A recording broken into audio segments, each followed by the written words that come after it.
Welcome. Today we're with Gabriela Montandon. She is Fermentis Sensory Manager.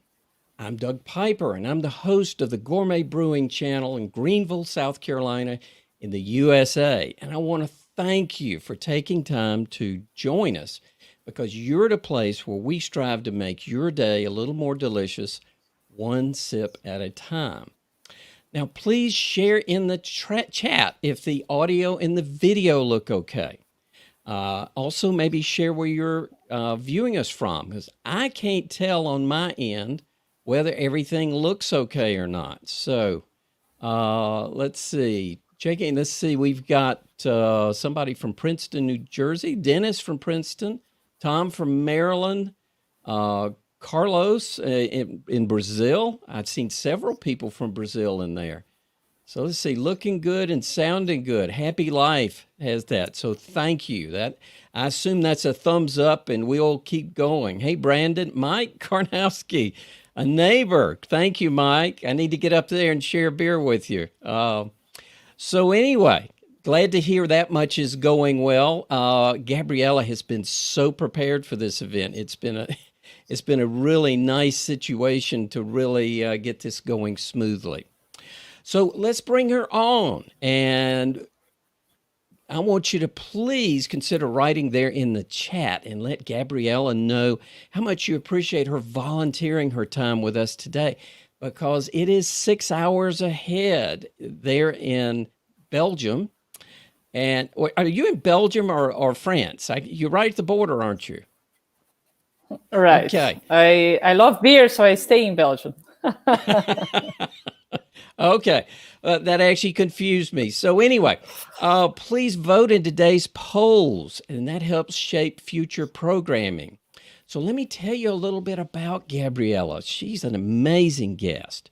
She is the technical manager and sensory analyst at Fermentis in Lille, France. That's why I had to ask whether she was in Belgium or France. She has a PhD in microbiology, so we should be saying Dr. Montandon. She studied wild yeast strains in South America. And, I went there about 6 months ago, and I didn't get to see the wild yeast strains, but I did get to see some fascinating bees and a lot of delicious woods and unusual beers. Catarina sours. I love that. That was a great one. And Gabriela is also the co-founder of Geiger Beers. And I don't know that I pronounced that right. Hopefully she'll correct me when we get started, and she has her mic unmuted. She's also an international beer judge.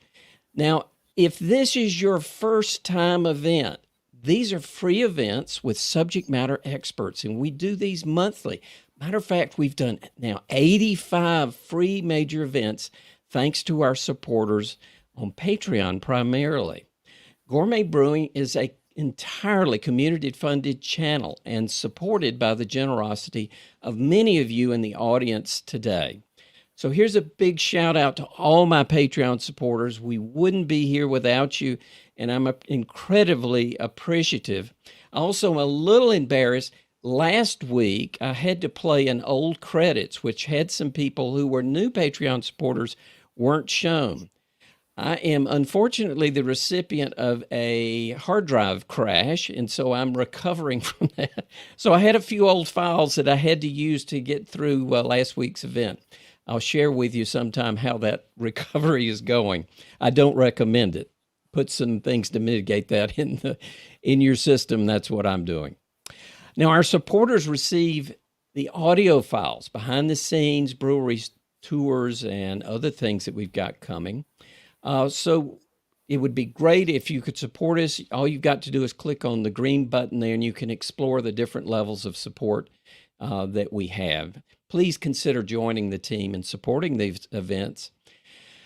We also, I want to get a few logistics through. I know everybody in this audience is getting pretty comfortable with Crowdcast, but we always have about 50% new people that have never joined us before. So clicking the follow button, it's usually, I think, up here in the upper right-hand corner. That way you get an alert whenever I go live, and not all of my live events are announced beforehand like this one was. Refreshing your browser solves most technical issues. Reducing the resolution by clicking on the gear in the lower right-hand corner will solve that usually. Please continue to share in the chat where you're from if you're just now joining us. Also, please feel free to share your contact information or LinkedIn profiles. I consider these networking events because we have a lot of like-minded folks all doing this. I see 3 people have already submitted their questions in the Ask a Question field. We will get to those in the second half, so don't put your questions in the chat. Click them there in the bottom, and everybody gets a chance to vote. So if there's a question that you want to get to first, everybody gets one vote. Check that. You can even check your own vote for your own question. Those of you registered through auto registration, thank you so much. That really helps. And if you're looking for a virtual speaker or a private virtual tasting or a speaker at live events, I do those also. Now, coming up, I'm really excited. Next Thursday, we have Dr. Greg Casey, and he's going to be talking about another lager, an American adjunct lager.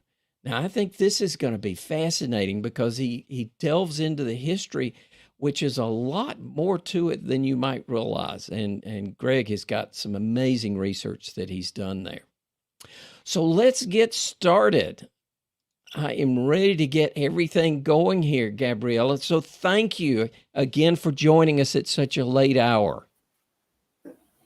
Thank you, Doug. Thank you, everyone. I see there's so many people from Brazil, even colleagues. I see Denise Jones. Hello. I see a lot of people. It's great. It's great to be here. Well, we're going to have a lot of fun. So I've got a great question that I have been thinking about, and I don't think it's too much of a surprise because it's pretty much along the topic of what we're going to talk about. But there might be a few people on here that are sitting there going, warm lager. That doesn't seem like 2 words that go together. So it begs the question that what is really the difference between a lager and an ale beer, especially in light of warmer fermentations like we'll be talking about? Right, that it's very, let's say, precise question that we go rather to the process or rather to the yeast that we choose. I think we come from the time that we were brewing beers without knowing yeast exists even. So mostly today we admit it's by using a lager yeast that you make lager beers, or rather you ferment in cold temperatures, but not necessarily you are doing a lager. So there is indeed discussion points that it's very interesting there, rather from the history and rather for processes. So first thing I heard you say was the yeast is kind of where you started. So how important is it to know your yeast strain before you even start to brew? I tell you, if you don't know your yeast, there we have a big issue. Because actually we can do beers in many ways, but never without yeast. We need the yeast to ferment, right?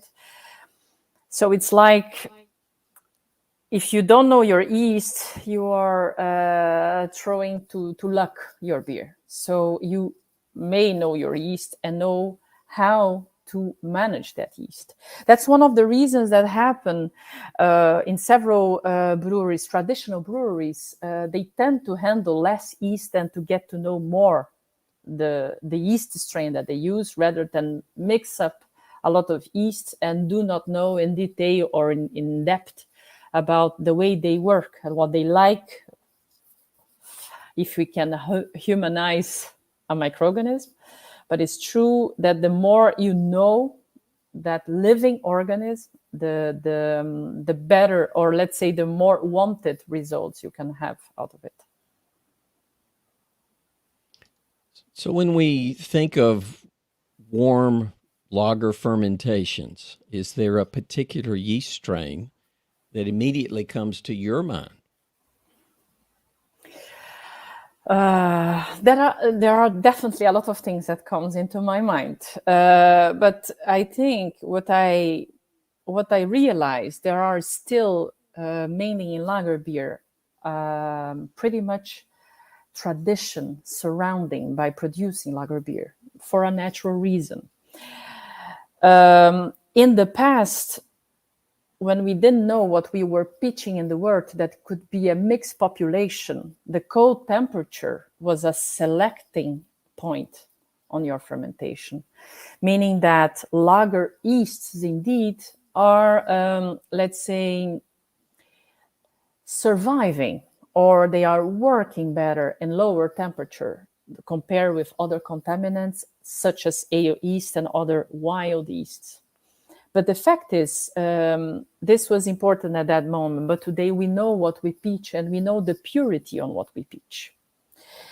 And when we start from that, knowing that the yeast, the characteristic of that yeast is known, so you should rely on the type of yeast you use. And as to answer your question, I do need to say that genetically speaking, lager yeast are not so diverse as Cerevisiae yeast. The Pastorianus, Saccharomyces pastorianus, are not so diverse genetically, which can say more or less that they may variate not as much. And I must think about the W3470, which is a very traditional yeast, in which we have been working from some years and understanding the flavor expression of that yeast under different fermentation conditions, what we are talking about, the fermentation temperature. But we also research other things to understand the flavor profile of that yeast when we change also wort density, pitching rates, temperature of fermentation, and so on. And also mixed fermentation, we perform a lot of research. So can you elaborate on some of that research? Because I know 3470 is called out a lot of times when I hear people talking about warm fermentations. Is there something about any particular yeast that you look for warm fermentations, or to not use? I know what you're saying. You're saying that the lager yeasts are not so diverse, but is there, I guess, looking at it another way, 3470 is one you do use. Is there one you definitely wouldn't use? I wish I could answer this question if I would use the controlled conditions that we do for those type of results in a bigger amount of yeast. But what I can assure is to do with the Fermentis portfolio that includes 3470, but also S23 and S189. These are our main lager yeasts. And there we have, for the moment, dig more into the 3470, because this is a very traditional yeast and it's worldwide used. And we believe we are also doing the same sort of research with the other strains. But I would rather to demonstrate, to use as a case study of the 3470 that may also occur with other lager yeast from us, but eventually also from other strains of lager, since they are not so diverse as I told. So I think, if I understand it right, you just most of the research you're familiar with is with 3470. The other lager strains may be just as good, if not better, but there hasn't been as much warm fermentation research done. Is that? Yeah, we internally we have been doing, and we see already some interesting facts coming from those yeast. But for the specific day of today, to talk about putting yeast in a warmer temperature, we have been doing largely many experiments to cover how that specific yeast, 3470, how that yeast work. And indeed, what you said, eventually we will come back in the next chapters of this research, how the other yeasts work, such as ours, S23 specifically, and S189. We go into 3470 indeed to know the yeast strain before you brew. And then we've been doing this research, I think, a couple of years, maybe 5 years. And honestly, Doug, we were shocked. We would not expect that yeast would be so robust and so neutral, even in those warm temperatures. And I see somebody asking about what warm temperature is. And I think this is indeed a good question, because like bottom on top fermenting and warm and cold can be very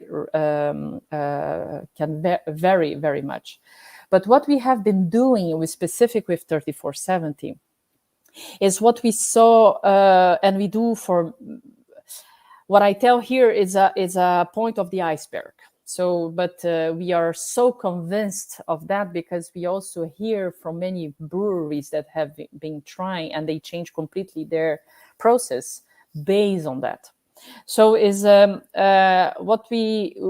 what we do see is in terms of temperature, we have been doing what we call, let's say, a design of experiments that we are working with different temperatures. And when Russell asked which temperature we are talking about, indeed it's above 16 degree, and specifically we have been trying till 20 degree for Celsius for the fermentation.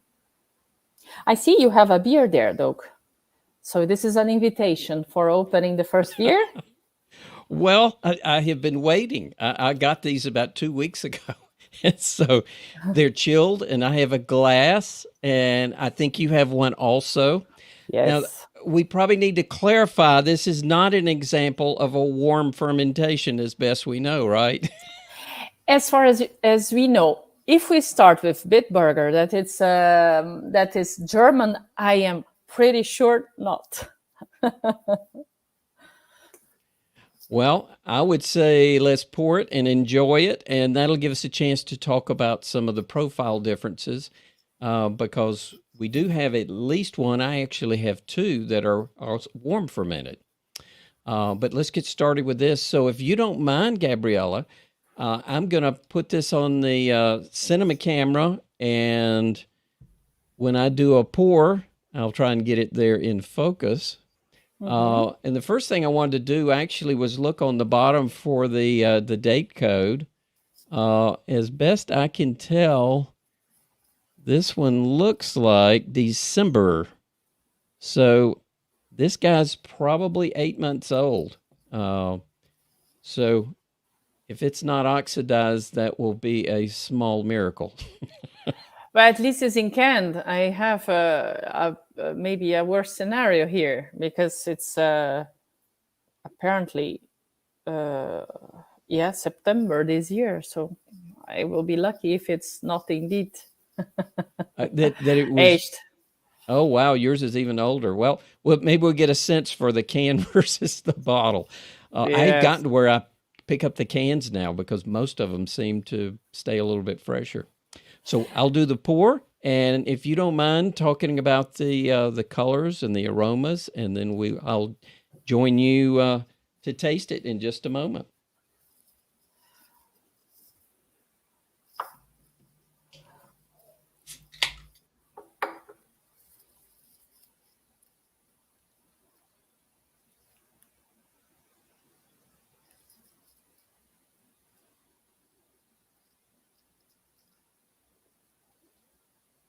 We can see that you care about your glass, huh, Doug? Well, I hope. I always try and clean them. Yeah, but it's nicely poured, and it's true. It's very, very bright, huh? Golden. It's an amazing color. That's indeed the part of all malt pills. The color is pretty much attractive compared with indeed adjuncts that you were talking about. It's beautiful, and Wow. you have a big and very thick foam. It's amazing. It's very nice. It is a beautiful beer, and I can smell the malt and the hops, and I hadn't even put it up to my nose yet. But I think it's going to be a nice beer, and guess we're going to find out about oxidation. But let's see if we can finish out the pour. Unfortunately, those beers, they are great. I mean, they are referenced in so many ways, but they are very fragile too. So we may expect to have a difference. And for my side here, yeah, I don't have no so much different than you. Maybe the glass. Cheers. Cheers.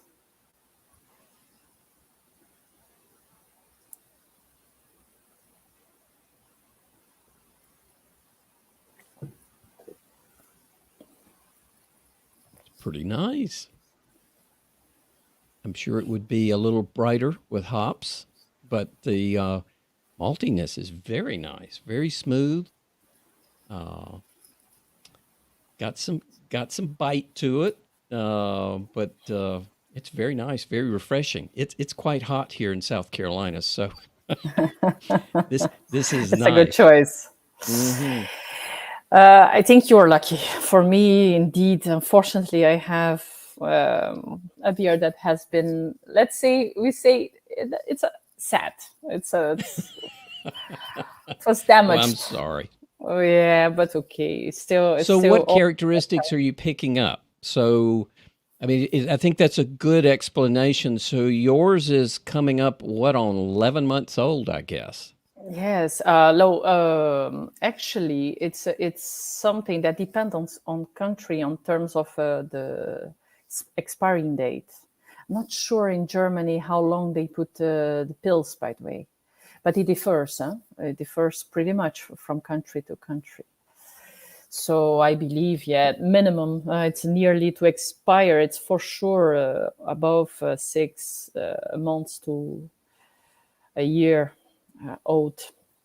So, what Bottle. characteristic are you picking up that alerts you to its oxidation? First of all, in terms of richness and aroma, you tend to kind of increase sort of caramel notes, which is not necessarily there. I know the beer, it's not necessarily there. And the amount you may have, as I had quite strong, is mostly metallic notes, unfortunately, and a bitterness that become harsh. Normally, it's a beer that you can drink indeed in liters, like our friends Germans. But the fact that here you have some harshness and such sort of losing a bit in drinkability. This is what I feel today. Maybe tomorrow there will be another symptoms. Well, I'm glad I'm missing the metallic. No, mine is just highly malty. The hops are very subdued, and like you said, the bitterness is not as smooth as I'm sure it would be on a fresh one. So, given the choice, I'm glad I got the cans. Yeah. Not only this, it's all about to the temperature that those beers stays in their shelf. It does a lot, whatever it can or in bottle. It's also a big deal.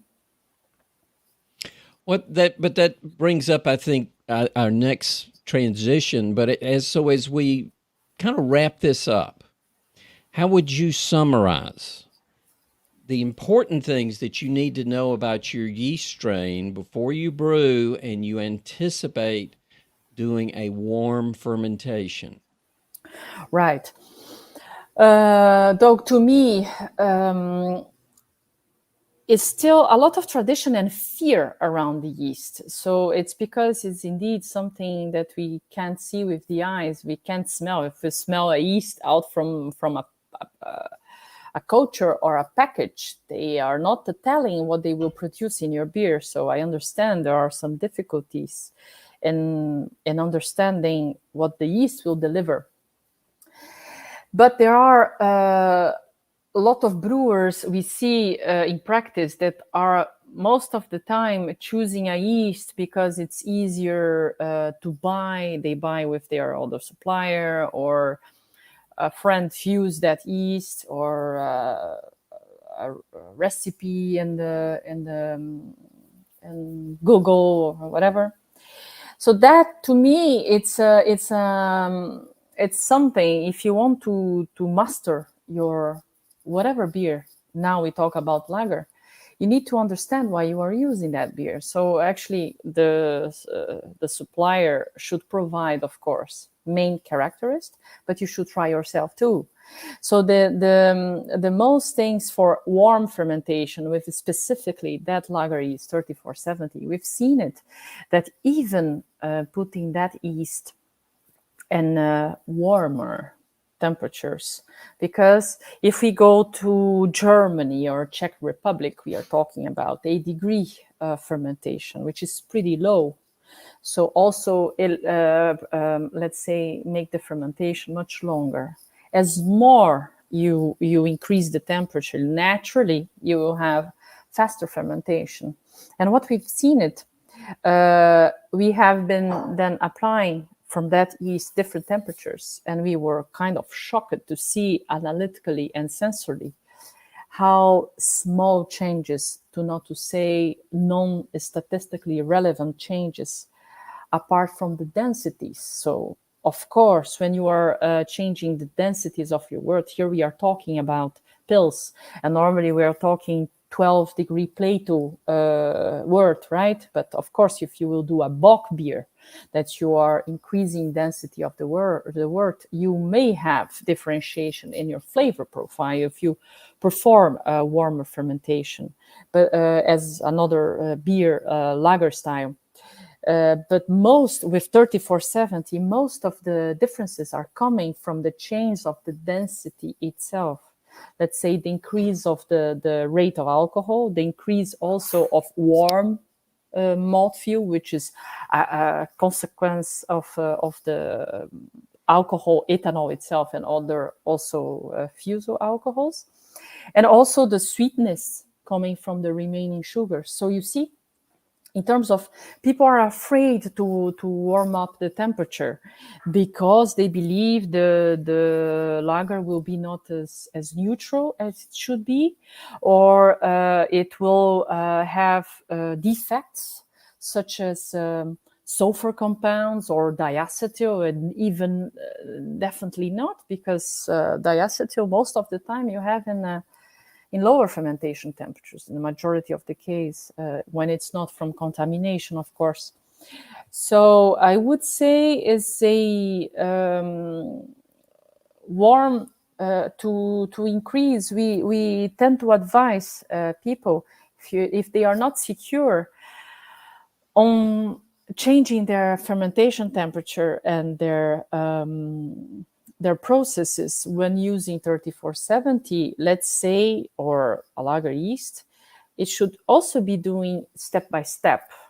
Like you normally do 12-degree in your brewery, and a day you try to do 14, and another day you try to do 16 and 18, and you see what make us happy. Actually, it's because we do have very feedbacks from different breweries, craft breweries around the world, saying that, wow, I got much more time, and I brew the same neutral pills as before, but now it goes faster, and even reduce some sulfur notes, which is typical from this type of yeast. But also for the lower fermentation temperatures, it stays a little higher in those mostly on those Pastorian's yeast. So we have been having feedback, but what we see indeed, and I thank you for the opportunity, sometimes what we see is the message is not there. It takes a while. You cannot change your tradition in a couple of years. And actually, I don't want to change tradition, right? I mean, it's okay, but let's think about out of the box. And like you say, lager. Honestly, every yeast tend to like warmer temperatures than the other way around. I mean, that they work, they are happy. They're let's say their function, they are alive, they are not threatened by warm temperatures. What does not help brewers, because one of the things you differentiate ale yeast of a lager yeast is to do an incubation in higher temperatures. And you see that lager grows less, but we are talking about over 30 degrees. So there are several things that helps the brewer to have that fear, and then they keep on the tradition. And if they don't have cold facilities, they are not necessarily willing to perform lager neutral beers because they are more afraid, because they don't have information enough, or they didn't do trials enough. So liking, in other words, a yeast that might like warmer temperatures, you look at the reproduction rate to kind of know whether it's happy and it's got smiley faces on. Yeah, it's true. The yeast is the moment the yeast is alive, the yeast is happy, right? I mean, we cannot put emotion in such a microorganism. But what I mean with like, in a very colloquial way, is actually the yeast is happy. It's growing, and indeed it's fermenting, and it's doing the job. Actually, the job of the yeast is not to do beer. Huh? This is what we want them to do, right? But what I say, putting this yeast, it's another story if you put them at 30 degrees Celsius, that's for sure, right? Then it's something else. But at 20 degree, for example, 18 or 16, for those, they like, and they will produce what you are expecting them to produce. What you want from this, you are doing with the yeast like you are domesticating the yeast. Actually, you want to put in your beer with your grist, with your malt bill, and then you have your hops and you have your process, and you want the yeast to provide you the final beer that you expect.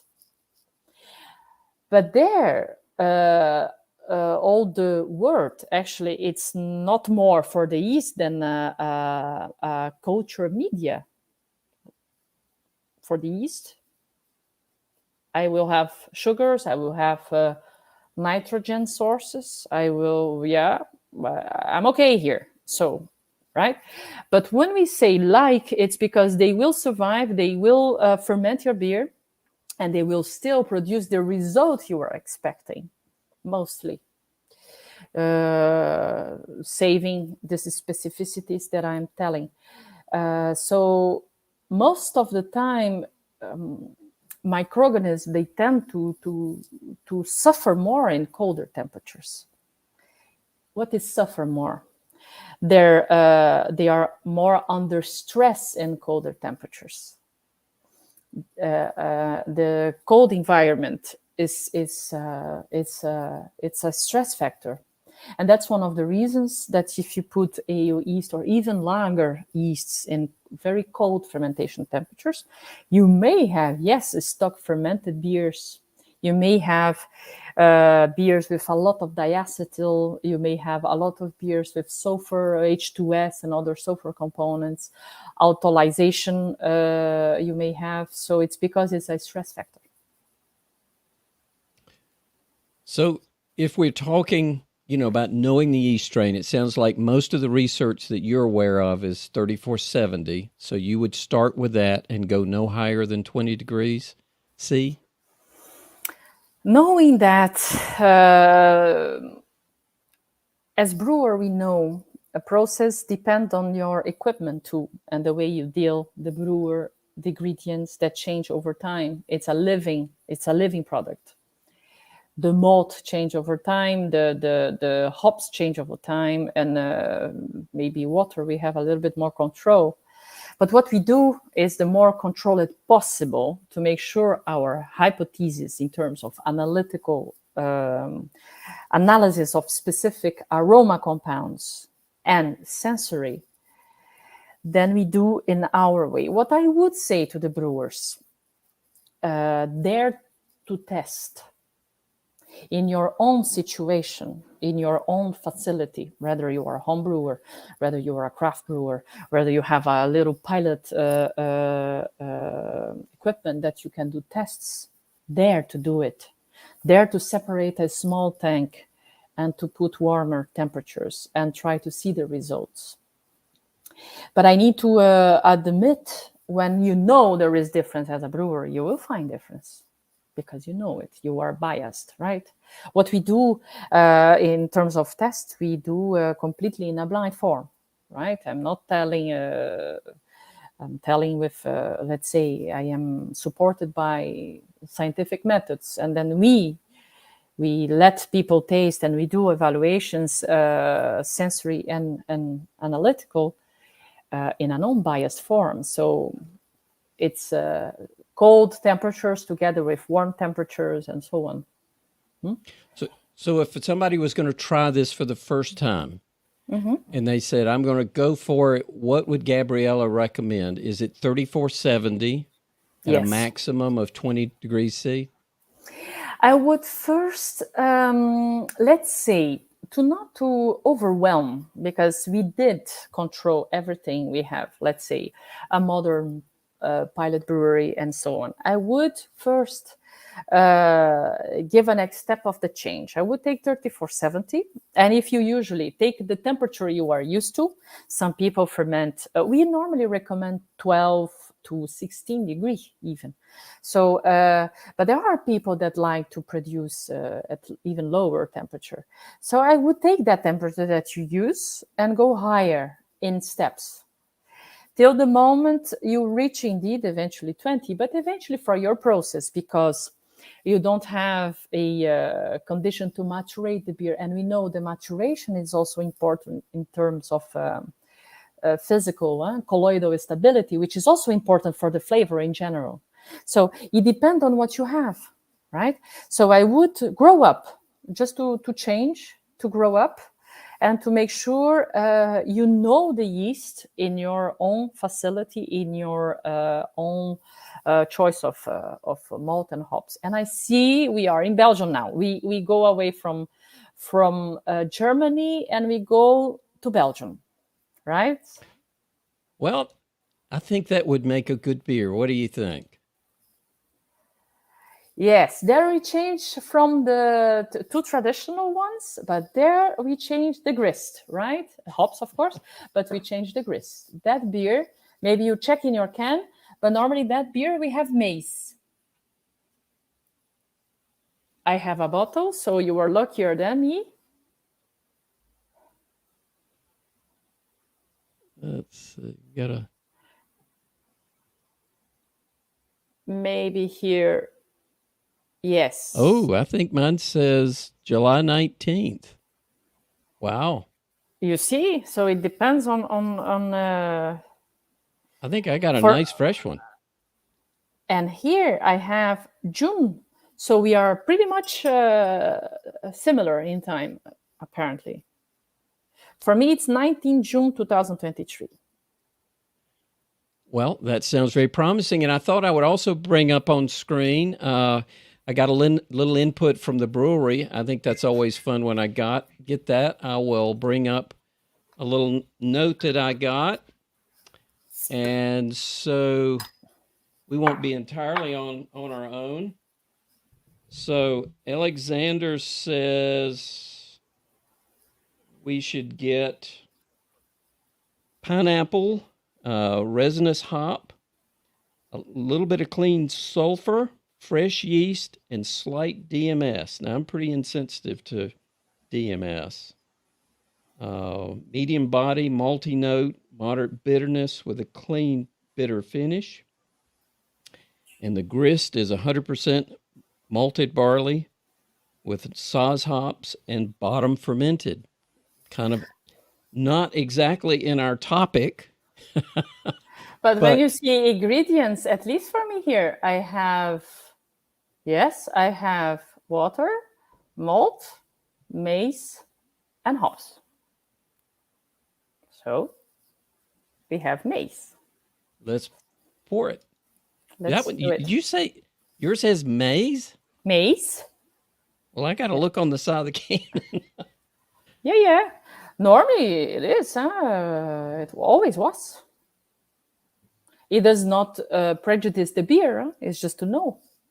No, I understand, but I don't see. I don't think I've got the ingredients on my can. So anyway, Really? yeah, Tom, I think it is. For me, it's here clear. And Brandon's asking if yours is light struck. So let's get these poured. I'm afraid. Let's and see what we get here. All right.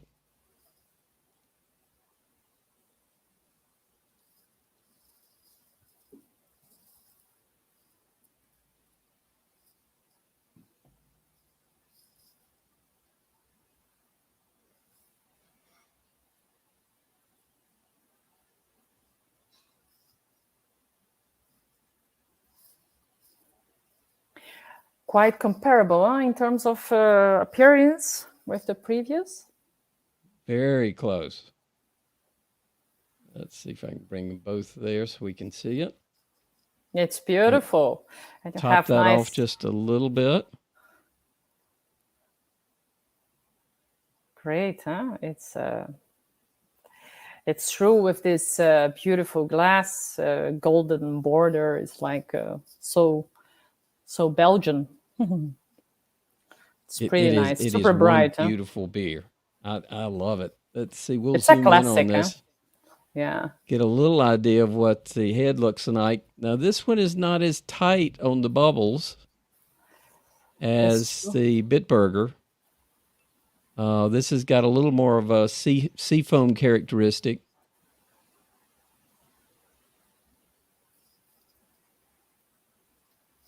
All right, I've looked at it long enough. I'm not sure about that pineapple. I'm not. But some nice sure fruitiness, which is a little odd for a bottom fermented beer, right? Not really. Huh? I think this is more theoretical than real. We have so many lager beers with fruitiness, even coming from the fermentation. Huh? I don't think that's the case of here, because normally those European hops we have less of this, but pineapple stuff, or you are using indeed American and New Zealand hops, or is yeast mostly. But to me, yeah, I think you are much luckier than me, but at least this is fresher. And I have, there's that, what I like pretty much interesting for those beers is that makes also the profile of a lager beer is we expect the sulfur profile. It gives some crispiness. Some fresh, some spike. And here, to me, I find it very, very much on the level that we indeed say, oh, that's a Pils. I didn't have yet on mount, but pretty much lighter malt notes compared to our previous, I guess. We have a little more herbal character, at least what I feel here. But I have another sample, of course. Huh? Those fragile beers can change pretty much. This is really smooth, though, which I'm sure has a lot to do with being 6 months fresher. Oh, yeah. And bitterness, but it's true that the previous I was not lucky in terms of the bitter quality that was quite harsh. But here it's like, oh, that goes later, so it's pretty. So I'm real interested. Dry. So you were saying, I was saying fruitiness being a little bit of an unusual characteristic in a bottom fermented beer, and of course we should get more fruitiness with warmer temperatures. So what should we look for? So let's say, as you said, somebody decides to work on exactly what you said. They've been using 3470. Maybe they normally ferment at 10 or 12 C, and they bring it up to 20. They like the results, and they go, wow, it was good at 20. Why not take it to 25? What would you expect? Honestly, it's interesting that you say, looking as a yeast perspective, the fact of producing fruity character along with temperature, it's most likely with increasing temperature, like you say, fruity esters, or mostly we are talking about esters and fusel alcohols that will bring that, but not necessarily. We have specific yeast and yeast strains that are producing specific aroma compounds in lower temperature. So these are all about general knowledge that we see in research and practice. They are mostly the widespread information, but not necessarily the true for all the yeast. Yeast is a living organism and have a genetic base, and don't expect that they will react completely the same like the others. For example, fruity lagers or fruity pills. That's exactly what we expected at the beginning when we were working with 3470 and we put till 20. We see like, come on, it will be a bomb of fruit, of course. What is this? And we were shocked, honestly, because it wasn't.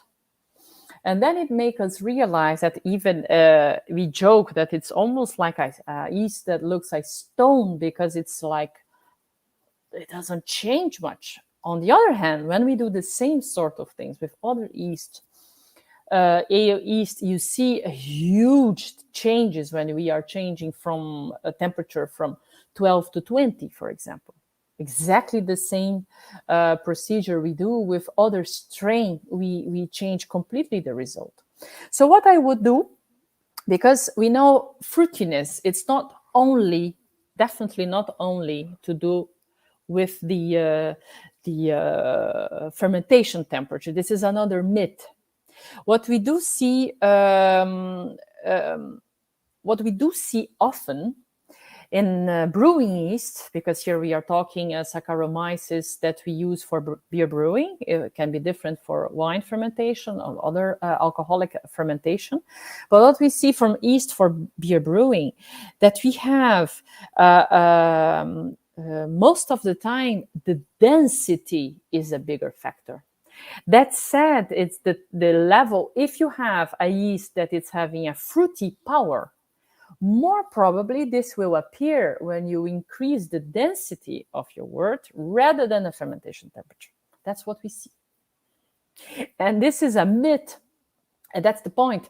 You need to know your strain. You do need to know your strain. So if you decide specific yeast, try to change yourself and to get to know. Of course, as a knowledge perspective, you may not change many parameters at once because you will not know the origin of that change, right? So if you do same procedures, if you want to master one specific beer or you want to master your production, you should understand the same way you may understand about your hops, about your malts, but you definitely should understand about how your yeast behave. And increasing temperature not necessarily will increase fruitiness. What we, again, I rephrase, what we do see, the density of what you are doing that will impact the most. So higher gravities using lager yeast will possibly produce more fruitiness. Generally, yes. But with 3470, it wasn't the case. And that's exactly the point.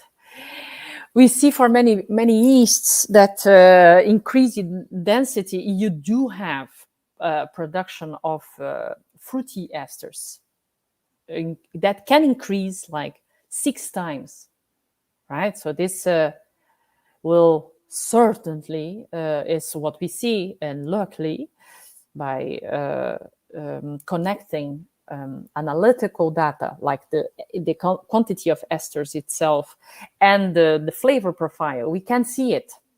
So the impact of, for example, a specific ester like isoamyl acetate that gives these banana flavor. And then we see changing density. You have increase on that specific ester, and then you see sensorily most of the time. 3470, it increased slightly in our experiments and did not affect the final flavor. Now I cannot follow you. But I'm curious though. Yes. What are you curious about? About that beer. Oh, yeah. Well, yeah. I thought we needed to get one that was at least was warm fermented. And when I got started home brewing, the head brewer at New Belgium had mercy upon me.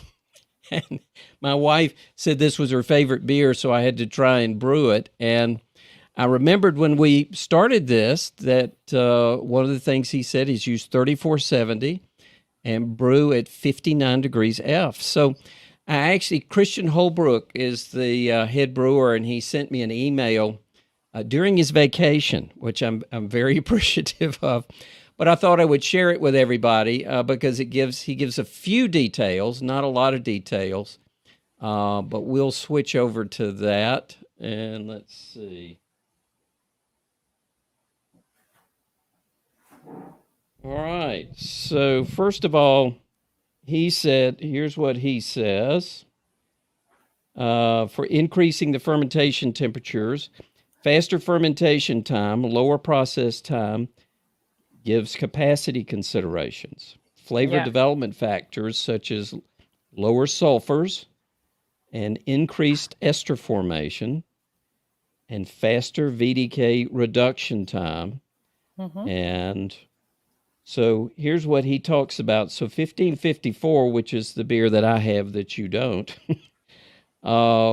they saw both a reduction of SO2 in the finished beer as well as an increased ester production. And there are two things, though. Apologies, I will let you finish and come back to that. Okay. And also they were looking for the isoamyl acetate.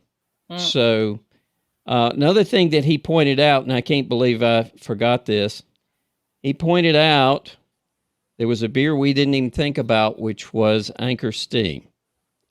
So anyway, I actually have one of those now, and we can talk about that a little bit also. But I appreciate Christian taking time away from his vacation to send us a little note on that. I hope he'll share a little more details when he has a little more time. So you had a specific question, Gabriela.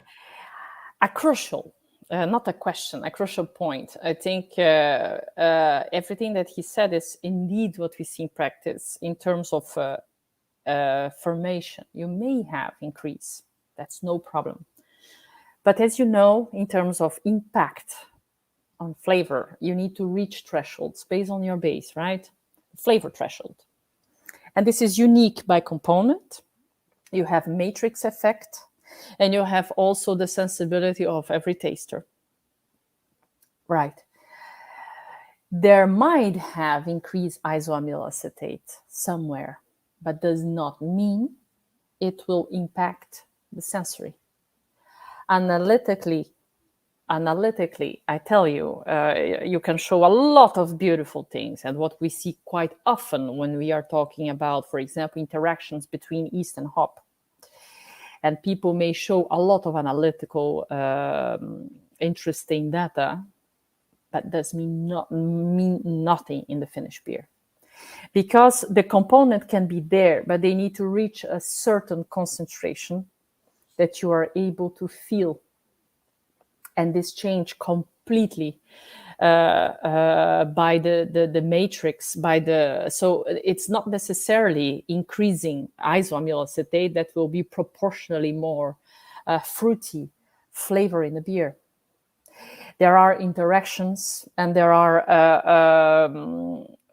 so for example, what we've constantly show, for the 3470 on warm fermentation temperatures on 20 degree, for example, we have a little increase of esters production, but it still or nearly or just above the flavor threshold of that component.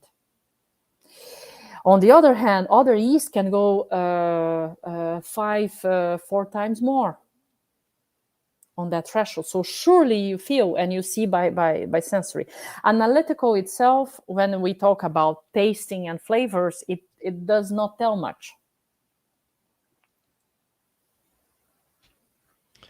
Well, and I was also just putting there in the chat, we're almost at the top of the hour, and I want to pour this 1559 so we can take a look at that and talk about it. And while we're doing that, I'd like us to wrap up talking about home brewing. But before we do that, what I'd love to know is you've said to dare to change. Mm-hmm. And I threw out some numbers like use 3470. If 20 works, go to 25. You grimaced at that a little bit. I would be less ambitious. I would go maybe every time. Because for a yeast perspective, when you change 2 degrees, you can do Celsius, you can do a lot of difference. So what would you tell a brewer to look for? Maybe the caution that if they say, okay, I love this, I want to experiment, I want to brew a bunch of them. Maybe they do a small batch. They're happy with the small batch. They want to go to a bigger one. But we all like kind of double checks. We don't want to have a whole bunch of this turn out and it end up getting dumped. So if we're going to dare to change, what would be the most important thing to look for in our beer to know, hey, we've gone a little too far, and I'm going to pour this beer while you do that? Right. I would say the first change to there is to do the same beer exactly how you do. The same beer with a part that you may separate and apply another fermentation temperature. But you need to make sure also the fermentation temperature is stable. What we see often that sometimes people are actually believing at the tank they have, 18 degree, but in the end they are having 25 because the fermentation itself produces also heat. So that you increase bit by bit, but not changing anything that you did before, but you just separate apart and pitch the right amount of yeast. Another point, Doug, is to make sure that we are in line. The correct pitching rate is also very important because under pitching also leads to other flavor formation or over pitching too. So I would say dare to make your current lager the way you do. Apart, you pitch the yeast in the right amount and apply one temperature, and the other you change maybe 2-3 degrees Celsius to see the results, considering flavor, of course, and considering fermentation time. It's what you've shown minutes ago, that the fact when you are producing lager and you get capacity because the beer is fermented faster and less diacetyl, exactly how he said, because the uptake of diacetyl, it's much higher and higher temperatures. So I would dare doing that, separating in 2 small tanks to compare changing 1 parameter by time. Next time you brew and then you increase more 2 degrees. Compare always to the previous, right? The previous one. Never change your recipe, and then you start differentiating only fermentation temperature in different small or let's say medium containers, and applying the same methods. So let's scale it down to home brewing. And if a home brewer wants to try a warm lager fermentation, Anything different that they would look for? And I'll also bring up nutrients.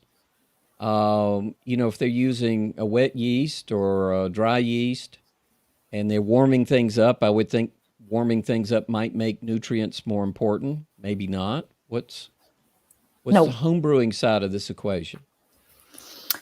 Nutrition in beer, different from other worlds like the fruit fermentation, such wine or cider.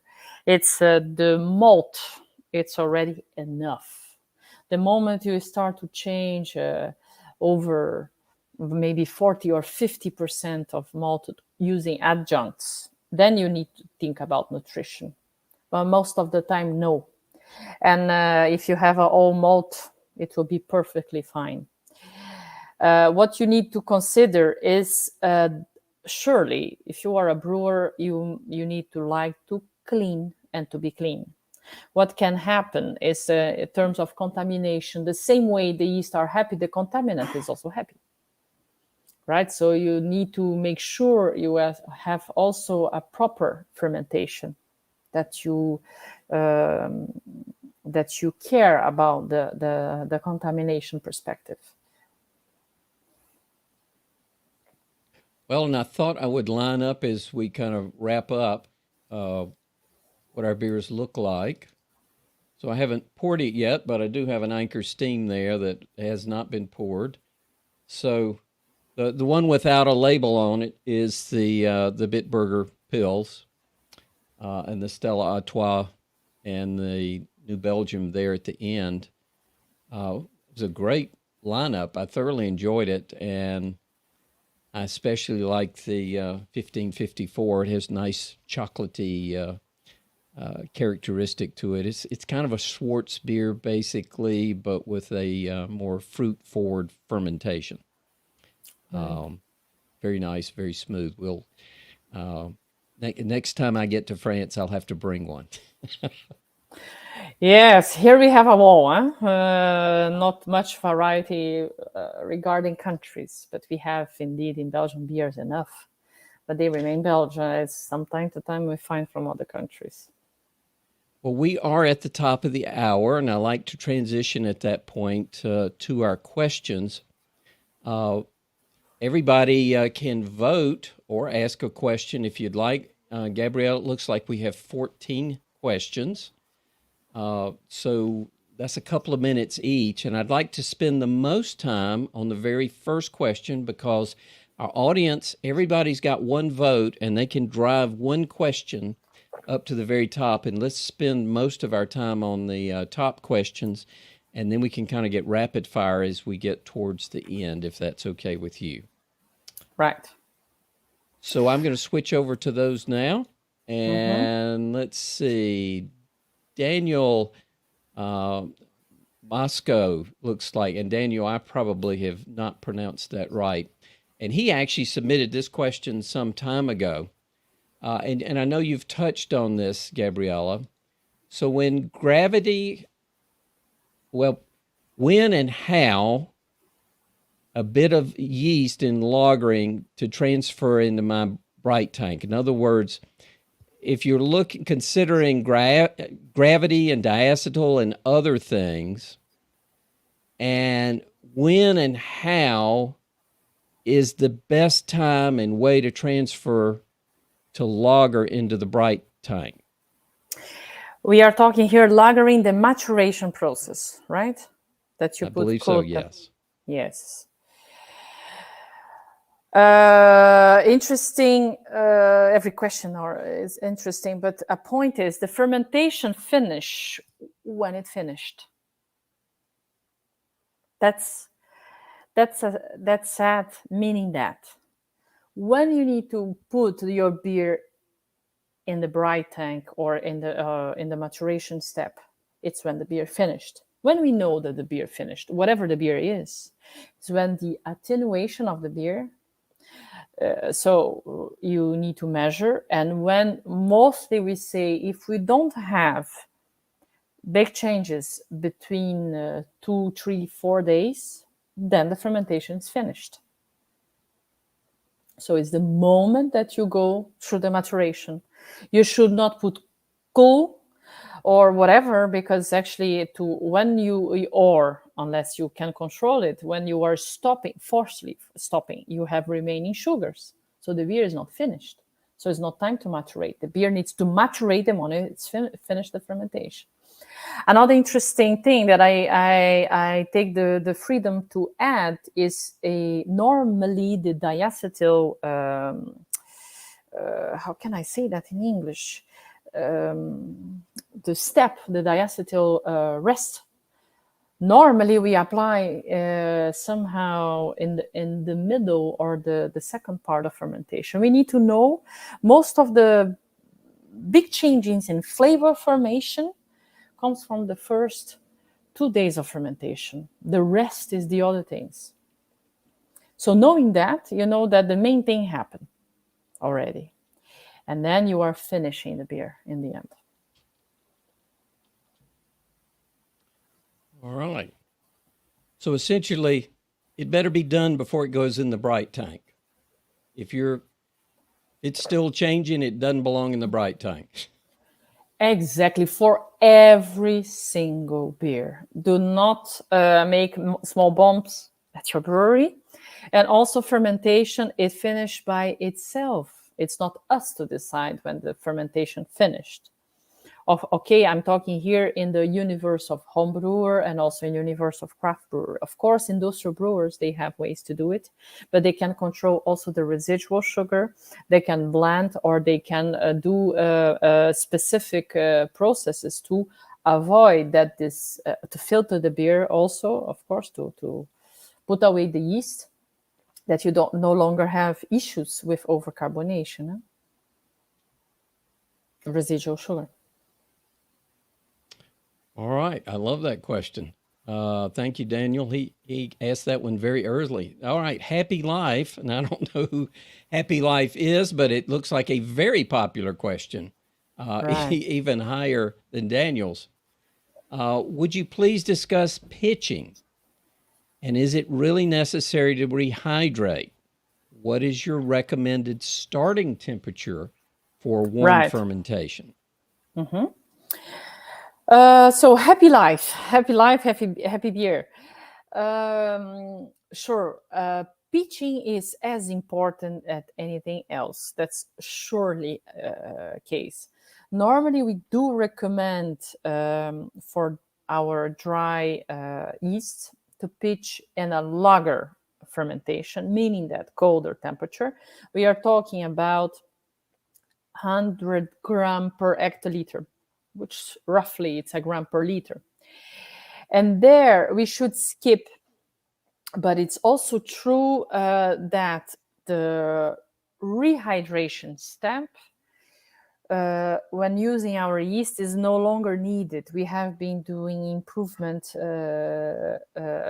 quality improvement, and we have been, as you can see in our site and at Fermentis, that most of our yeasts are under the easy to use brand, which means that you can rather hydrate if you wish, but if you don't want to rehydrate, it's no longer necessary. You can certainly pitch directly. And by the way, we do experiments also in that way. So, and also hydrating. So we have been demonstrating this several times. And another point is starting temperature for warm fermentation. Everything will depend on how much is from your cooling side after you filtrate your wort, the temperature of your wort. You should never variate so much on temperature. Let's talk in numbers. You should never go too much over 5 degrees Celsius, meaning that you have a wort, for example, there that you could cool down at 25 degree. Yeah. You certainly, if you want to start your fermentation at 18, I would tell you to start immediately at the temperature you will continue. You will do the rest of the fermentation. That you don't have any issue regarding this. What you can do is start. And by the way, those experiments we also do, and we see starting and keep the fermentation temperature. It's good enough at those. Let's say at those ratios. What we recommend, if you believe you are having diacetyl problems, it's also at the half of the fermentation. Let's say when the curve is in the half, that you can increase, let's say roughly 2 degrees, just to absorb the diacetyl. So that's what we recommend. But not necessarily. You can make it easy. Pitch directly. Use one-step fermentation. It's definitely not a big deal. Do not play too much with temperature. That it's a stress factor too. So start at the temperature you want, or 16 or 18 or 20, and keep on that. And remain on that. Fermentation finish. Is the attenuation stopped. For subsequent days, make sure that you have 2-3 days, and then maturation process. I mean, said another way, it's really almost like an ale fermentation profile. Just don't get much over 20.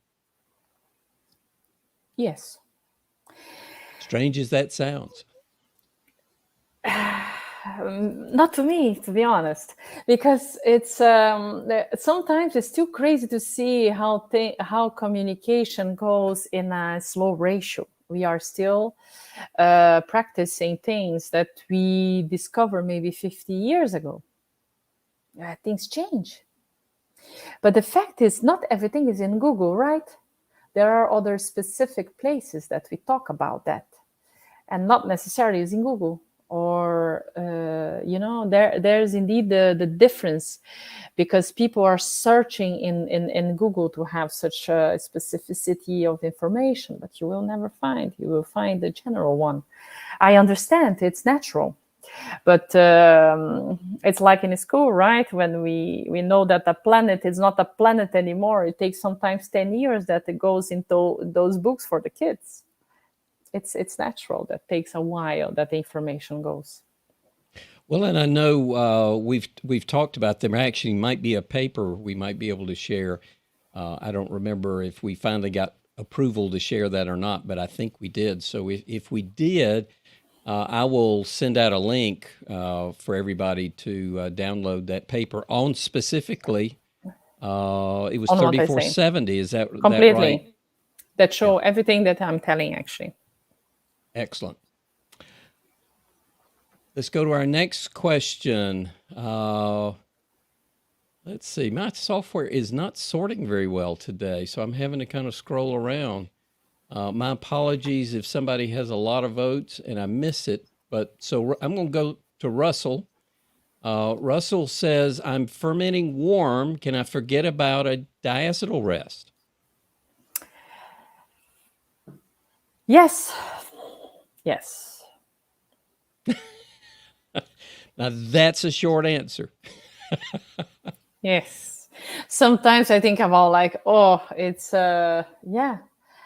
brewing can be much more simpler. But the fact is, indeed, diacetyl rest does not make sense. It does not appear in warmer fermentation temperatures, but depend on the yeast. We have ale yeasts that have more ability or to produce in terms of quantity, and the uptake also a bit reduced. But for lager, we have been doing several experiments, and at least from our lagers, we never ever have diacetyl problems and at such temperatures. On contrary, we have diacetyl problems when we are fermenting at 8 degrees, 10, 12 degrees Celsius. There you have, and then you need to do diacetyl rest.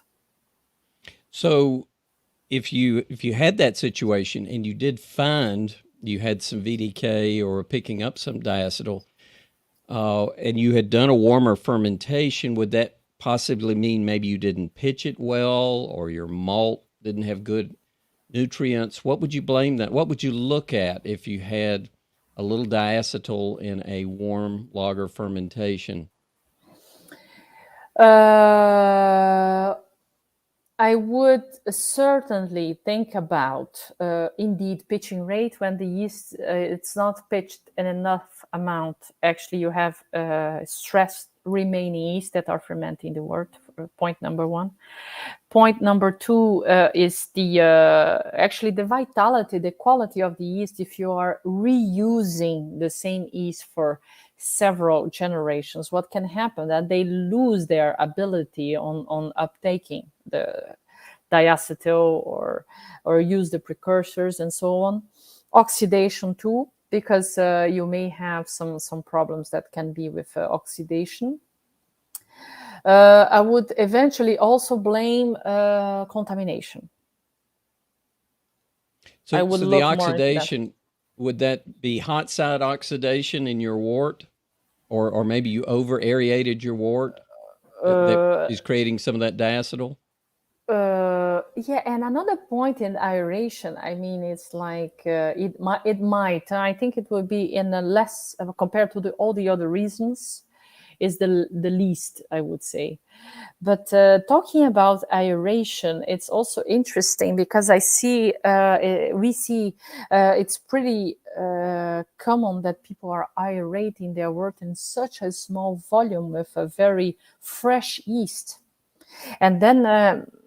For example, for our yeast, you not necessarily need to aerate, actually. You just pitch the yeast and it's fine. But it's because they are ready to survive in that environment. So again, know your yeast first. You are using what? It's a yeast that you are propagating, is a dried form, is a liquid form that you don't know the purity. So you need to know it. You don't have the choice. You need to. Otherwise, you may have. And what we see, Doug, it's not because, let's say, I work in Fermentis, but even before as a brewer and even a customer as a brewer, as all of you, it's quite often that every problem that happens in the beer, it's the yeast. Actually, it's because it's the yeast that people have the least knowledge. But the problem comes from so many places. And sometimes the yeast is definitely not the cause. Can be indeed, like we are saying, processes, steps from oxidation in the hot wort, storage, and so many other things. All right. That's a good question. I appreciate that one, Russell. Again, I'm scrolling around here since my software is not driving the vote ups like it should. All right. Russell has another one. Fermentation temperature versus storage and aging temperatures. Which are those easier to get away with warm? In other words, so can you get away with warm fermentation temperatures and warm storage temperatures? Or we make storage, it's maturation. Lagering. I would think that's more finished, like in the package, but I don't know for sure. But let's answer it, unless you can elaborate both ways. Honestly, storage, beer, whatever, lager, higher alcohol, high hop forward beer, whatever. The more cold you keep, the better. It's for a simple reason. Even if you have a bottle fermentation, whatever, if it's forced carbonation, whatever, cold is the goat to keep the beer, the finished beer, if I understood well. Why? Because it's natural. Warmer fermentations increase the general chemical changes in the beer. And we tend to assume that oxidations are coming from the oxygen molecule because we live in an oxygen environment, oxidative environment. But no, actually within a bottle, this one that we have closed and pretty much control it, high-tech way of production, like Stella Artois. Within the liquid, you have those what we call reductive and oxidative reactions, that one component will oxidate and reduce the other. It can be from the malt, can be from the hop, can be from the water, can be from a lot of things. So a lot of things is happening in the bottle.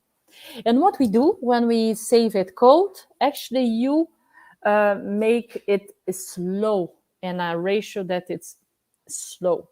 And you have, for example, some very known people like Charles Bamford, that has been studying for so long flavor stability, and so many other researchers.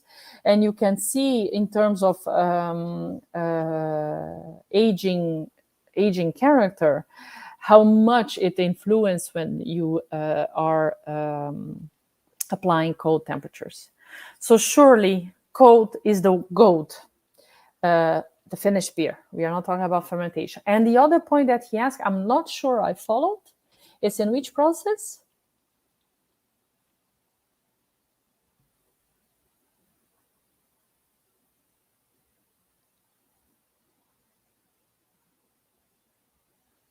That's the quietest you've been. Did you lose connection? No, I am looking. Russell, is your question getting answered? But then I see indeed storage, and then he said yes, so it is. Yeah. I just wanted to make sure. I'm not sure I expressed the question accurately, and I wanted to make sure Russell had gotten his question answered. So Tom, thank you. He's pointed out Carlos. Yeah, I see it there. I am very disappointed in my software tonight. He has 5 votes, and it is about halfway down. So my apologies. Carlos asks, when fermenting 3470 at ale temperatures, is it necessary to use typical lager pitch rates?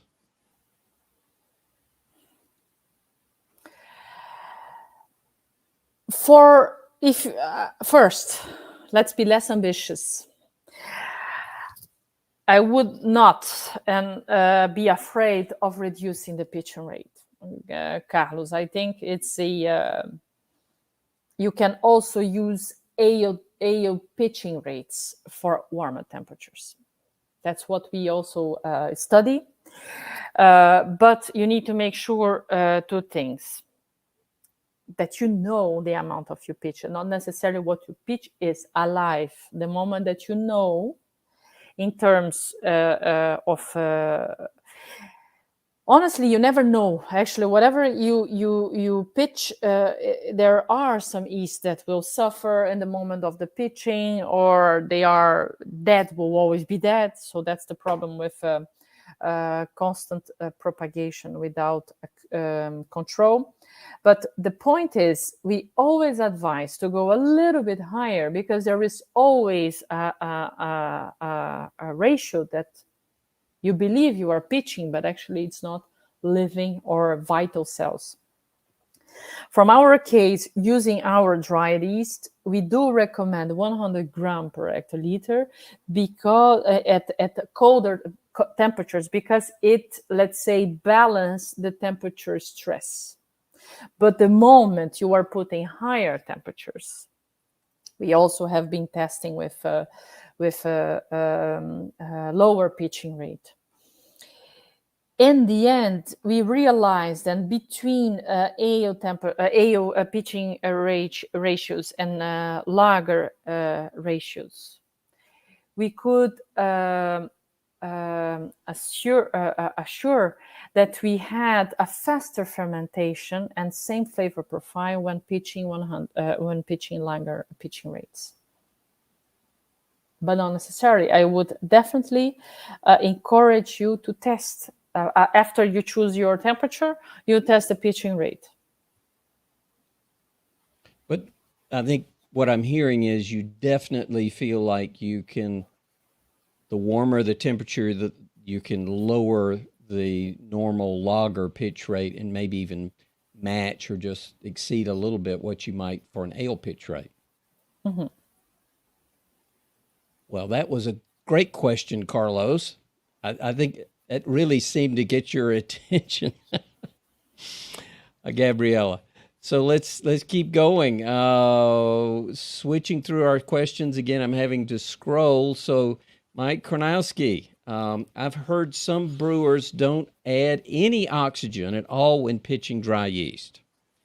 Is the yeast pre-oxygenated, or is it because one is pitching enough yeast where reproduction isn't required? I assume one would add the normal amount of oxygen when repitching.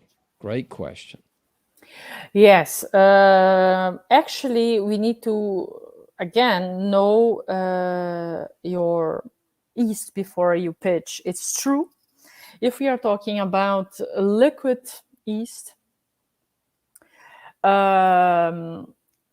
yeast that were it's about to be repitched, we are in another universe.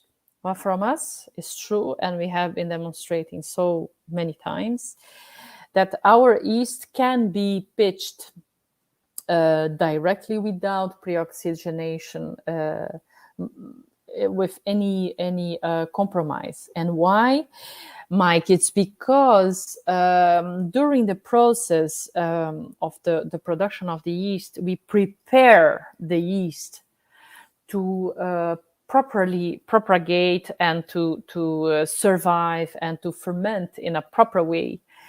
During the process of the manufacturing of the yeast, the production of the yeast.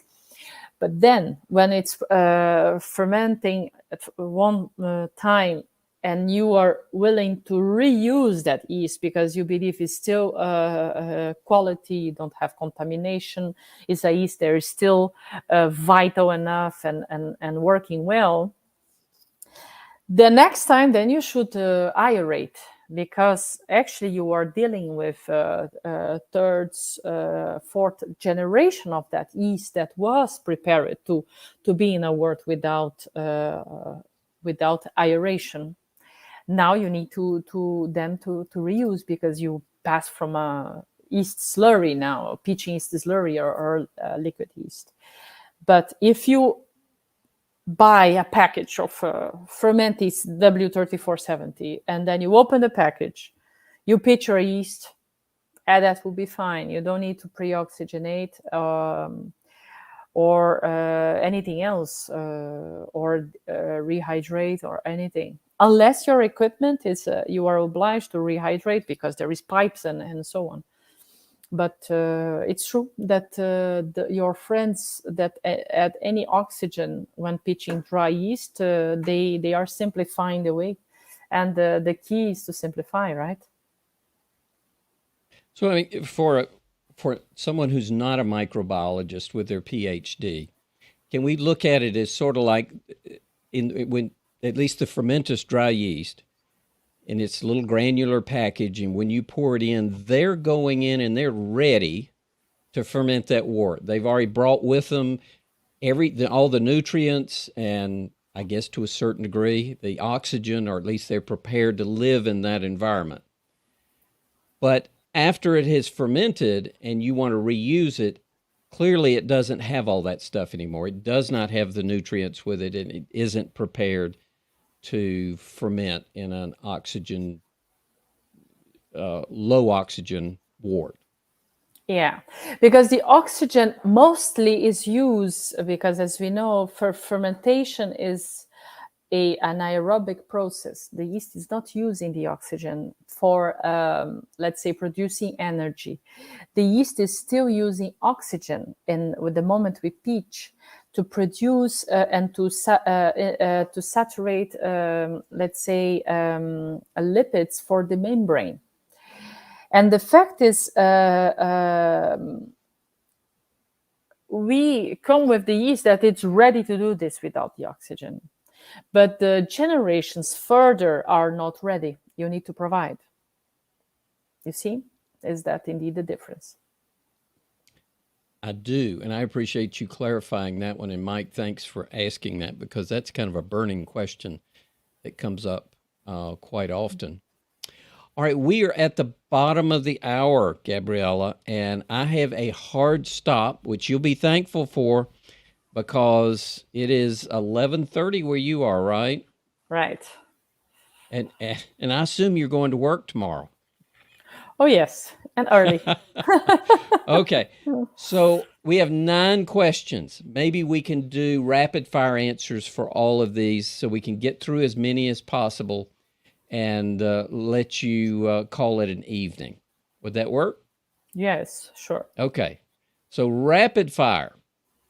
Dennis asked the next question. Does fermenting under pressure, let's say 15 psi, offset some of the temperature-related flavor shifts? If so, which ones? So does spunding improve or reduce the maybe off aromas in a warm fermented lager?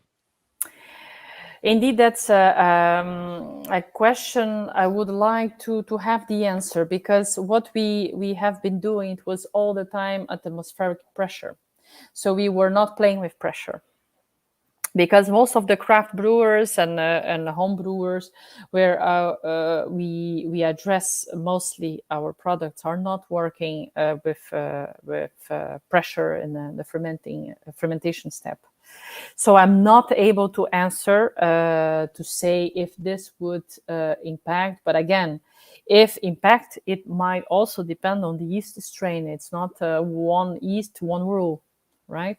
So you might have some variation, but I cannot answer because we use only atmospheric pressure to do those. Quick answer. What's your hunch?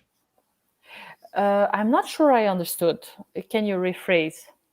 What's your best guess as a microbiologist? And let's say 3470, which is a yeast I think you understand a little better than most. What is your best guess? CO2 is also a stress factor. That said, CO2, fast change in temperatures, osmotic pressure, ethanol. So knowing that CO2 is a stress factor, I would guess there might have, let's say, important changes. Yes. Good. Thank you. Didn't want to belabor that one, but I felt like your guess was better than most. All right. Again, we're going to try and keep these rapid fire, and I'll try and not belabor them. Eric asked the next question. When pitching dry lager yeast for fermenting at warmer temperatures, is it still recommended to pitch 2 sachets? And I believe you've answered this, but maybe you can give a quick answer. Yeah, no. I mean, I think I would consider first to try. We don't change, let's say, 2 parameters at once. Do the same way you do and pitch the recommended amount and use the fermentation. And the next step, if you are happy with the result, if you believe you are still willing to discover, you can, because indeed warmer temperatures is less stressful for the yeast and you might have also good results. So I would first be not so ambitious on changing already warm temperatures and let's say lower pitching rates at once, but do step by step. Next question comes from Mike Karnowski again. In the last 25 years, the scientific name for lager yeast has changed from, Mike, I don't know if I can pronounce this, S. uvarium? Saccharomyces ovarum and Carlsbergensis. This is the old name for lager yeast, it's true, and to Pastorianus. It's very settled now. Would like to be renamed again.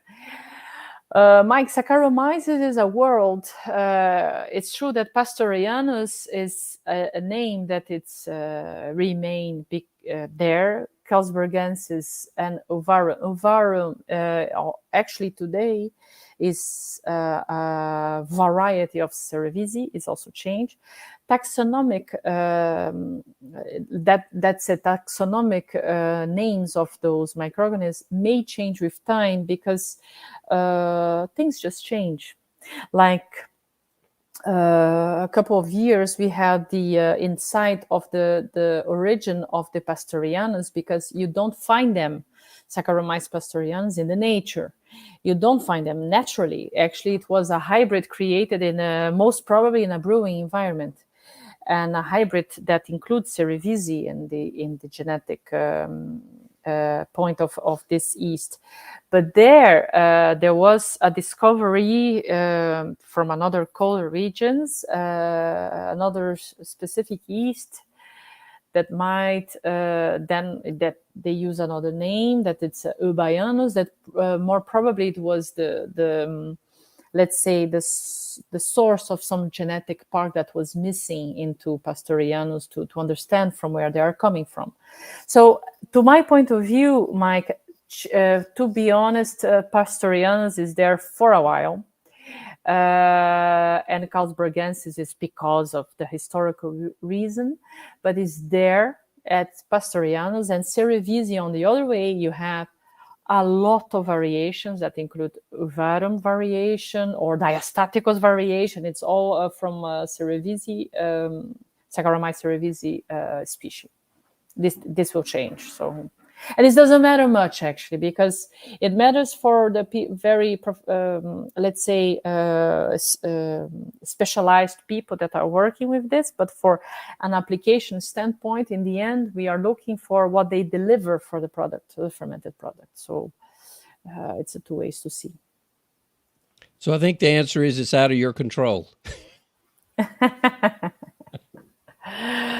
Is that close? It's in the hand of the microbiologists all over the world. Yeah. Okay. David asks, is a Pilsner fermented at high temperatures still a Pilsner lager? It's true. This was the first insight that we discussed when we start this this live. It's all about, let's say, theoretical or semantic definitions. In the past, we say bottom fermented yeast with bottom fermented temperatures, which meaning that bottom fermented yeast and cold temperatures. Today, we know those bottom fermented yeast, they don't stay in the bottom. We not necessarily. They depend on the yeast, not necessarily lager stains will go down and the ale ones will go top. So first, Pilsner, lager, we are talking about a process that before was always been doing in cold environment, but what we accept mostly today, it's by using cold temperatures and let's say lager yeast that it's Pastorianus. But what we see in Rio, David, it's not necessarily what you have in the market. People are, yes, using, most of the time is the other way, lager at higher temperature. This remains, let's say, uncovered or like secrets. This higher temperatures for lager brewing. So you still call lager or pils. It's just a matter of putting a name because you are still using lager yeast. On the other hand, you have like hybrid beers such as Kölsch or other beers that you are using also on the other way, Cerevisiae in slightly bottom fermented temperatures. So, and then you call somewhere in between. I would not be too much, honestly, I would not be too much into classifications such as the microorganism and beer, for example. Because it's like music. Music you cannot classify as such. Everyone will have a different idea. For me, it's pop, and for you, it's pop rock, and for me, and so on. I would more concerned about the show me the beer, a great beer, and see the rules of your country, of course, because this depends on the country too. For a lager beer, it needs to be that process, but most of the time not. It's in Germany, for example, you may not be allowed to change so much process and ingredients and so on. So make a good beer, and you call indeed lager when you are using lager yeast, and ale when you are using ale yeast, or you should ever mention that you have specificity if you want. Well, it sounds like you agree with Russell's comment there. He said, if you feel it looks and tastes like a lager, then it's a lager. Would you argue with that? It's because we are reducing the I'm not sure I agree. Why? Because we are reducing the variety of flavor profile of a lager. Can be so much things in the same way as ales. I give you an example. If you are doing a, lager IPA or how you EPL that you guys are more familiar than people here are brewing, or even the cold IPA that you guys are doing. Actually, you are changing fermentation. Basically, the wort might be 12 Plato 2 and might be a very low in fermentation profile because you are willing to increase the ester. So how you say that this looks like lager? Actually, you never know. It will sort out the hops anyway. Lager don't have a flavor, special flavor. Not necessarily needs to be multi neutral. This is a pils, but it can be a bock beer, a ice bock beer, can be helles. That you can have so much flavors that may be rich as ale beer, and in the other way, ale beers that are very neutral. So I would be more careful there. But in general, aren't lagers more malt forward? Even if it's a hoppy one like a Pils, there's still a malty backbone that you really don't have in a lot of ales.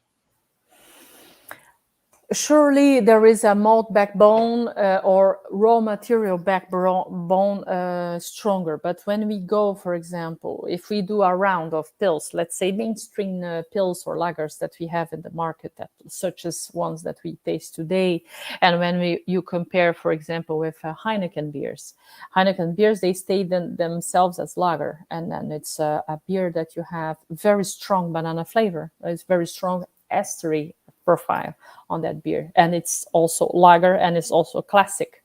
So that make that lager different from all the rest too. You see what I mean? So it's yeah.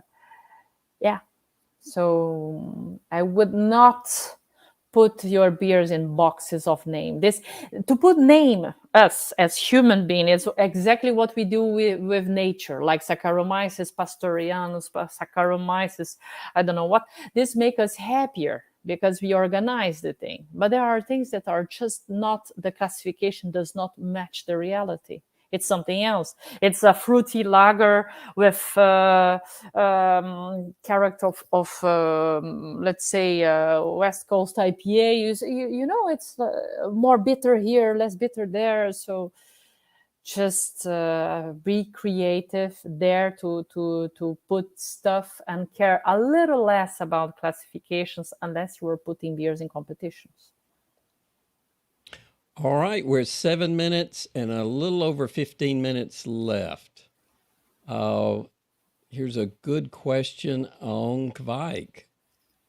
I've just brewed a lager recipe using Kveik yeast and to see what happens at fermenting at higher temperatures. I'm not sure if people will hiss at me if I call it a lager.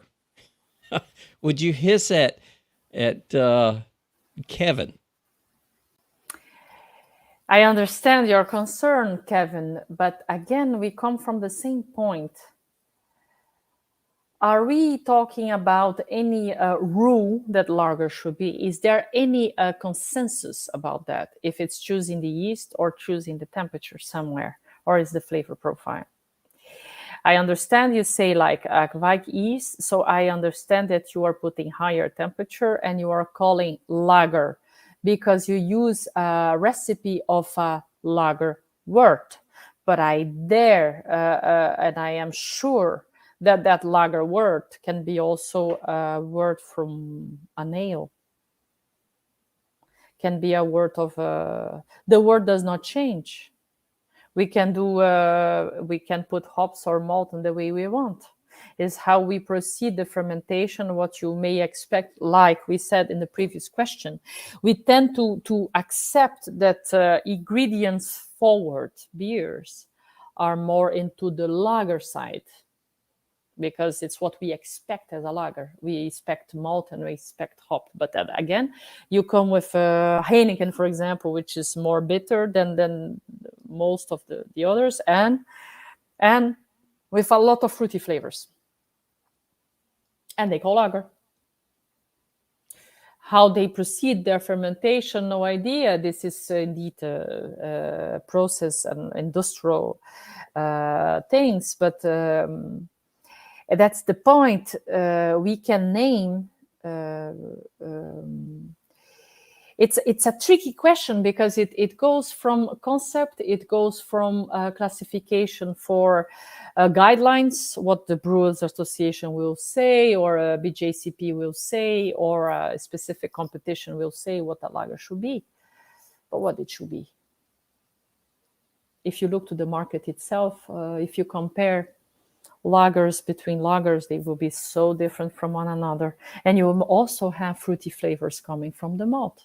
And how you dare to say it's coming from the fruity esters from the yeast when you are using specialty malts that bring fruitiness to the beer too? You see? I'm dying to dive into that question deeper, but since it's very late on your end, we won't go there. Kevin, great question. Tom asks, still maintaining an almost 1 to 1.5 pitch rate difference between ales and lagers. Is that a good rule of thumb? Still maintained. One yes. and a half times. Yeah. Let's say 1.5. Let's say 1.5, or 1, 2. Yes, it's the same. Let's say if we are talking about dry matter, gram. We are. I believe we are talking about a gram per mass. I mean, because another point is like for hops, we use grams, right? Well, I accidentally did that as I was trying to get Gabrielle's camera bigger. So, Gabrielle, I hope you will jump back on here right quick so we won't lose you. Let's make sure she gets back on here. It was just getting good. Hi. My fault. No, actually, I was still seeing you. I disappeared, but I was listening everything. So you had the chance to talk something bad about me, and I was listening. No way. So you were saying that the 1.5 pitch rate for a warm lager fermentation is still a good rule of thumb? Yes. Okay, great. Let's see if we can keep doing this without knocking you off the air again. Russell asks, if I brew a lager pitch with 3470 or S23, and I just let it ferment at room temperature like an ale. Here in Mexico, that means 18 to maybe 23 degrees C. Mm-hmm. What can I expect? So 3470 or S23 at up to 23 degrees C. What's your thoughts? There I see 5-degree difference, which you can have different results, first of all.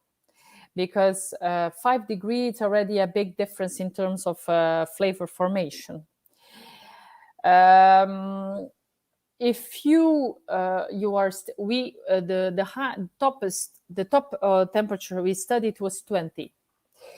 So, and we compared 20 with 18, 16, 14, 12, 10, 8. So we've seen that 20 was still quite neutral with 3470. S23 tend to be a little more estery, but we are with research ongoing to provide for the clients and customers how the S23 will work exactly the same way we did with 3470. I would first choose 3470 because this we can assure completely that it's a very robust and neutral yeast. And I would make sure your room temperature does not change much. Sometimes people measure the room 18, 23, but in the tank can be 25, 28. So there you need to be attentive to. Hopefully 3470. If you reach between 18, 20, you will still expect a neutral beer. So if I heard you correctly, you're more concerned not so much about how high the temperature is, but whether it would change. So in other words, you'd feel better if it was 23, plus or minus 1 degree, or 18 plus or minus 1 degree. You don't like the idea of it going from 18 to 23 at range. Because your reproducibility also changes a lot. I mean, you might have a very, because it's again 5 degree is like for us, if we are at home and we go out, it's 5 degree difference. You feel the difference. It's the same way. This is it's a stress factor. It's a change. And it's let's say in the ocean, you don't change too much the temperature, everybody's there, the things are happening. In microorganism world is like this. You may not produce too much change because they start to produce answers from that change, like we do, and that indeed I am more concerned about the changings. When you do not know what you are dealing, when your own process, you have already a lot of variations that you don't control. So I would be more careful there. So the changes introduce stress, and that's what I keep hearing you come back to. It maybe isn't so much about how warm a lager yeast is fermented, because a lager yeast is very robust, from what I hear you saying, that it is pretty tolerant. But it doesn't like things that stress it. So temperature stresses it. If it is reused and was not in great condition, or the wort's not in great condition, that stresses it. If it's underpitched, that stresses it. Exactly. You're more focused on reducing stress than necessarily a specific temperature. Exactly. Let's give the optimal condition of the yeast and everybody's happy, because when the yeast is happy, everybody's happy. So know your yeast. Know your yeast. Yeah. And don't stress it. We don't like to be stressed, but the yeast neither, but the yeast cannot talk. That we will produce things. You will smell it. Yeah, and Rob says pressure too. Okay. Pressure too, temperature, osmotic pressure, ethanol. If you are doing a 20 Plato, there will be a limit too that the yeast will stop, because it's too much ethanol. It's toxic, so it's a stress factor too. All right, we have 3 minutes and almost 6 minutes, so let's stay on our rapid fire so you can call it a night. Russell asks, what if the temperature is 23 degrees C when the info on my lager yeast packet says 18 degrees C maximum? Am I in trouble? I'm asking for trouble. Yeah, you are asking for trouble. Why?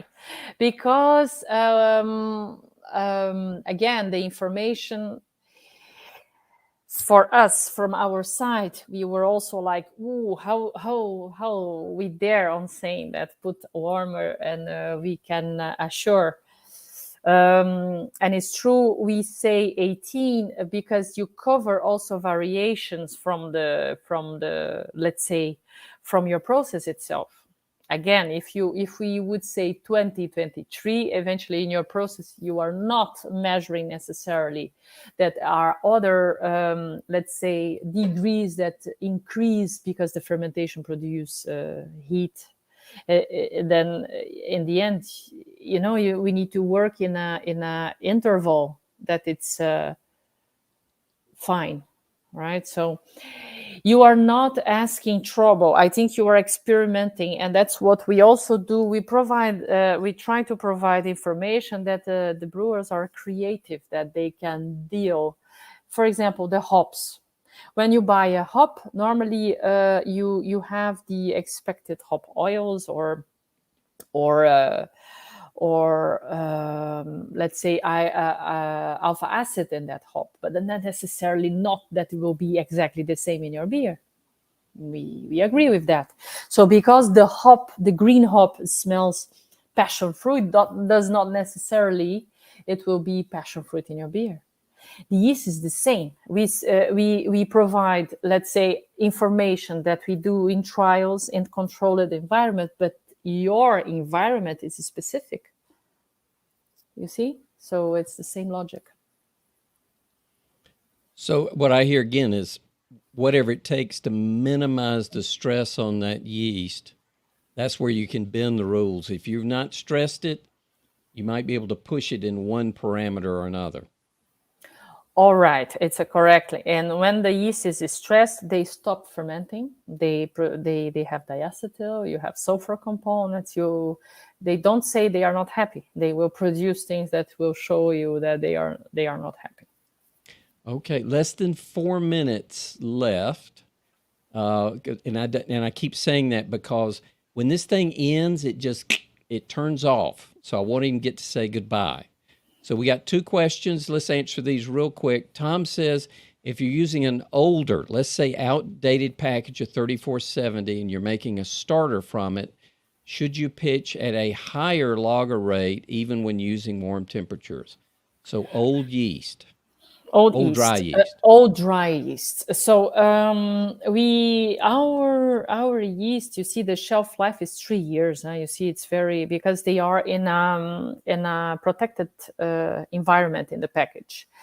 That's important to know if it's an open package first. If there is open package, forget it, because the moment you introduce oxygen after you open the package, forget it. It will be the yeast will be pretty much in terms of viability pretty much reduced. On the other hand, what we would suggest, of course, is to try to reach the viability of that old package you have, like doing or analysis. If you are a home brewer, you can simply do is take a bit of work and see if it's working. You know, if most of the beers it will ferment completely in a room temperature if you do a small test in a couple of days. So you can see in a way that it's still living organism, but it's quite uncertain because you don't know the amount. So you cannot rely on the amount of viable cells and vital cells from a fresh package. So it's risky. It's more risky. All right, we literally about at the end. So I want you to answer this question super fast so I can say thank you before this cuts off. Do you find elevated levels of organic acids at 3470 fermentations? No, actually, we've seen it. Organic acids were not something we see big differences. Most of the time, it's when we do mixed fermentation with 3470, we see somehow differences between other yeasts, but not in fermentation temperatures. All right. Well, Gabriela, thank you so much. We literally just have maybe 60 seconds, but I don't know if you've been able to look at all. There are lots of people. Jeff says, thank you, great session. Tom says, thank you both. Russell says, thank you very, very much. Kaiken, probably didn't pronounce that right. Great interview. Russell says, don't worry, be happy. We thoroughly enjoyed it, Gabriela. Thank you for staying up so late in your evening. I look forward to having a beer with you the next time I'm in the neighborhood. And just thank you so much for your event tonight. I didn't know if you had anything you wanted to say before you wrapped up. I thank you for the opportunity, also for all the audience to be there, and I think people that are willing to be creative and to dare just do it, forget about too much rules, and try to make good beers, and the rules